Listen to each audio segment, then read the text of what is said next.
বিশ্ব ফুটবলে আর্জেন্টিনা বরাবরই পরিচিত তাদের আক্রমণ ভাগের জন্য। মেসি, আগুয়েরো, তেভেজদের মতো সুপারস্টারদের নিয়ে আলোচনার ঝড় বইতো সবসময়। কিন্তু সাম্প্রতিক সময়ের আর্জেন্টিনা দল বদলে দিয়েছে সেই ধারা।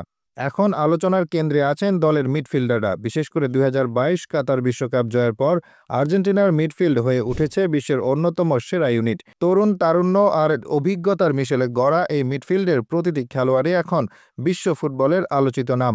এর মধ্য থেকে একজনকে সেরা হিসেবে বেছে নেওয়া সহজ নয়। তবে Alexis Mac Allister, Enzo Fernandez এবং রদ্রিগো ডি পলের ধারাবাহিক পারফরম্যান্স অন্য সবার থেকে তাদের এগিয়ে রেখেছে। অ্যালেক্সিস ম্যাক অ্যালিস্টারের নাম বেশি আলোচনায় না এলেও তিনি মাঠের এক আড়ালের নায়ক। কাতার বিশ্বকাপে আর্জেন্টিনার প্রথম ম্যাচে তাকে পরিকল্পনায় রাখেননি কোচ লিওনেল স্ক্যালোনি, কিন্তু এরপর থেকে পুরো টুর্নামেন্টে তিনি ছিলেন অপরিহার্য। মাঝমাঠ থেকে বল এগিয়ে নেওয়া, প্রতিপক্ষের আক্রমণ ঠেকানো এবং প্রয়োজন হলে বল নিয়ে সীমানা পেরিয়ে যাওয়ার কাজগুলো করেছেন একেবারে নিখুঁতভাবে। ইংলিশ প্রিমিয়ার লিগে লিভারপুলের হয়ে তার সাম্প্রতিক পারফরম্যান্স প্রমাণ করেছে তিনি শুধু জাতীয় দলের জন্য নন, ক্লাব ফুটবলেও সেরা মিডফিল্ডারদের একজন। তবে অ্যালেক্সিস ম্যাক অ্যালিস্টারের পাশাপাশি এনজো ফার্নান্দেজের গল্পটাও অনুপ্রেরণামূলক। মাত্র ২ বছর আগেও তাকে খুব বেশি মানুষ চিনত না।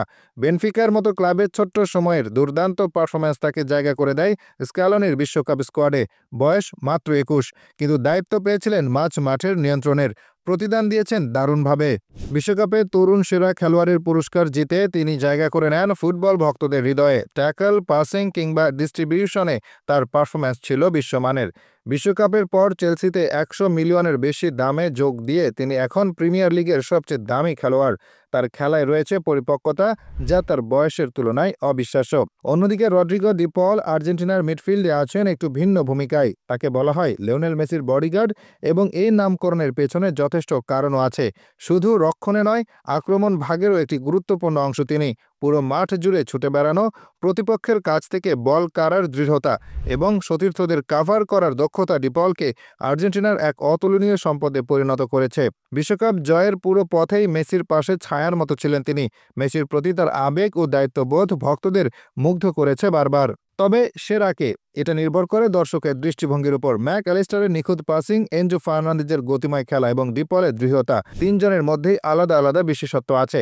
অ্যালেক্সিস ম্যাক অ্যালিস্টার যেখানে একজন কমপ্লিট প্যাকেজ, সেখানে এনজো ফার্নান্দেজ আধুনিক মিডফিল্ডের আদর্শ উদাহরণ। অন্যদিকে রদ্রিগো ডি পল দলের জন্য নিঃস্বার্থভাবে লড়াই করার প্রতিচ্ছবি। যদি ধারাবাহিকতা, কৌশলগত গভীরতা এবং মাঠে প্রভাব তৈরির দিক থেকে বিচার করা হয়, অ্যালেক্সিস ম্যাক অ্যালিস্টারকে কিছুটা এগিয়ে রাখা যেতে পারে, কারণ তিনি এমন একজন খেলোয়াড় যিনি পেছন থেকে পুরো দলের ছন্দ নিয়ন্ত্রণ করেন। তবে আর্জেন্টিনার মিডফিল্ড ইউনিটের বিশেষত্ব হলো এখানে কেউ একজনের উপর নির্ভরশীলতা নেই। তিনজনের নিজেদের জায়গায় সেরা এবং একে অন্যকে পূর্ণতা দেন। আর এই কারণেই বর্তমান আর্জেন্টিনার মিডফিল্ডকে বলা হয় বিশ্বের অন্যতম সেরা।